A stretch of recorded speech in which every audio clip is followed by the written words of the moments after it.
Welcome to Stick It News, the news you've never asked for and brings you no benefit other than that exhale of breath you get at a family Christmas dinner when your mum cracks a joke and you want to seem pleased so she'll give you a fiver because you never got that love from your dad.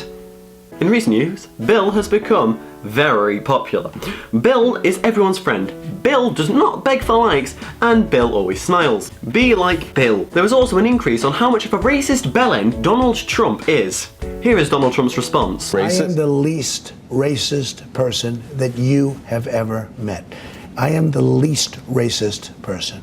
Do you want to bet on that, fam? How much dollar do you want to bet on it? $1 million. Well, I can barely afford my dad's love, so that'll come in handy. Thank you. Finally, in the Lord of the Rings inspiring and Daniel Craig's birthing ground of Cheshire, there seems to be a disturbance in the well-established college of Sir John Deans, with pupils becoming indie. We headed out to the college to find out what being indie really is about. Is it a genre? Is it a lifestyle? Or is it a sexual fantasy? Or even a combination of all of them? Because when you went to a party last Friday night, the person with long hair that you're trying to graph doesn't really want to get off with you at a party. But you don't know what indie is. So, let's find out. It means wearing ugly vintage shirts and being a bit of a cunt. Being different from everyone else. Fiddler. Being indie to me is being one of a kind, unique, and fabulously wonderful in every way. And it just so happens that we have some members of the public who are willing to talk to us about their experiences with the biggest indie squad in their college. Here to talk with me now, our correspondent Andy is on the scene. So, Big Dictionary, tell us in your own words how the indie squad has affected you. Well, I came to this college with many friends, you know. I had my mum, my dad, my sister. We were all friends, and then I wanted to make some friends, more friends, because more the merrier. That's what I always say. So I messaged this YouTuber called Not a Ginger Egg. Right. She pied me, and then so I kept messaging her. I don't want to not lose out on a friend here. I thought friend opportunity, gotta make more friends. And then she kept ignoring me. I'm not the sort of guy that likes to be ignored, so I kept doing it. And then she labelled me as creepy and obsessive. Hey, yeah. Also. And you know what? That isn't me. I'm just a nice general guy who's up for a laugh all the time. Well, that does seem like quite the struggle with the indie squad. Has this event left you emotionally, psychologically, or physically scarred? Well, very emotionally, I was a bit broken. I've never had someone ignore me like this before. It's a bit mean. You know, I've not done anything wrong to you. I think that I'm just starting to come around to moving on and trying to make other friends, because I think that's what you got to do at the end of the day. It's healthy, and I'm feeling a lot better about my life. I had a bit of counselling. Yeah, it's good. Hello, Morgan, or should I call you MC Daggers, as the indie squad has branded you. How has the indie squad affected you? I'm not even an MC. I hardly talk to them, and when I do, I'm blocked out by their oversized jumpers from Oxfam charity shops. It's as if they hate me for my attractive looks, and that's not even my opinion. I'm the hottest guy in the area on Hot or Not. I just want to be myself around them, but I find myself wanting to inject ketamine into my veins to cope with their indie vibes and constant Instagram and Twitter posts every 5 minutes, as if they sold their lungs to the Twitter CEO so they could post to stay alive. So it seems like you've been psychologically damaged by this indie squad. Is it all of them that are causing this? No, there's not all of them. There's this girl, Kia. She's a great laugh, and, well, we get on well. But she's my favourite out of the squad. But aren't you grafting one of these? Shut the fuck up! So Adam, reports say that you were in fact part of the indie squad at some point. Well, yes. It was hard to let go. Why did you leave the squad? The group made... Made what? They made a table. Like the one we were at? No. No, much worse. What could be worse? They made a mathematical table! How dare they?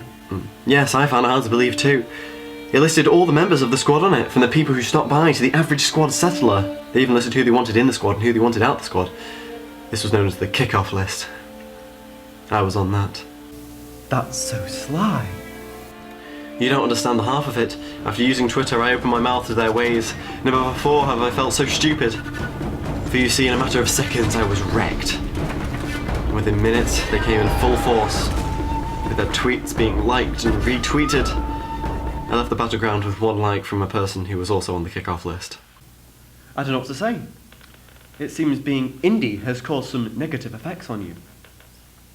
It has, but I've learned to deal with my defeat as I met more genuine people who don't break up with their boyfriend 5 minutes before getting with a guy who their friend's trying to get with. The same how I don't get fingered in a sink after having a piss. as well as commenting "That's So Indie" every week as if I'm the follow-up series to "That's So Raven." Well, at least some good has come out of all of this. Thank you for your time. Well, it sure seems like we've got a lot of mixed views about being indie. Upon further analysis on our trusty website, Wikipedia, the term indie is a short form of the word independent, which is, in terms of being an independent individual, you should feel free to express yourself and be your own unique person instead of copying everyone's dress style, eyeliner, and pretty much Instagram profile. Less being unique and independent consists of you wearing Doc Martens and Nikes 5 days a week, skinny ripped jeans when you could just wear a normal pair of jeans like a sane person, but you know, you have to go spend extra money on a pair of ripped jeans, then wear an oversized jumper from fucking Oxfam, so you know, you look like you can't afford a jumper that just naturally fits you, but we know you're not poor because you have enough Doc Martens for your bedroom to be considered a leather refinery. But I digress. I would consider myself an independent individual, as I don't rely on someone to comment on my Instagram pictures. "Oh my god, babes, you are my moon and stars, SOXOXO," as if you're trying to quote Game of Thrones with Khaleesi and Khal Drogo.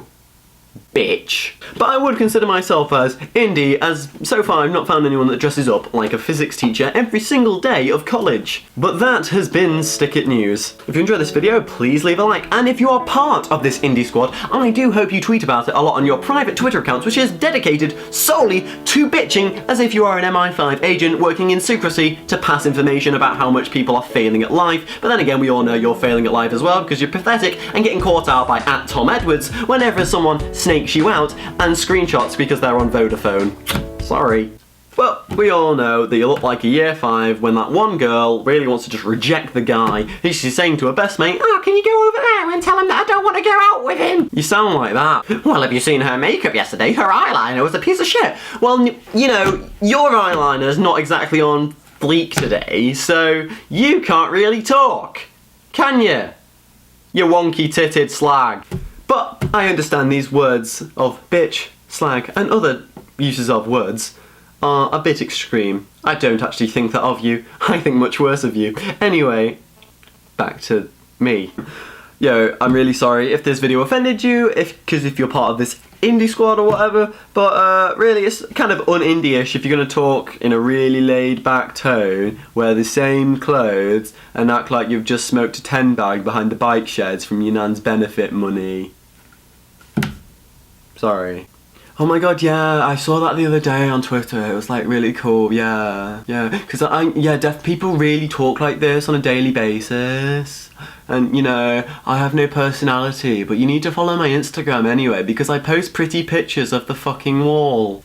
Find something original, that's not indie. That's like me taking a shit and uploading it to ratemypoo.com.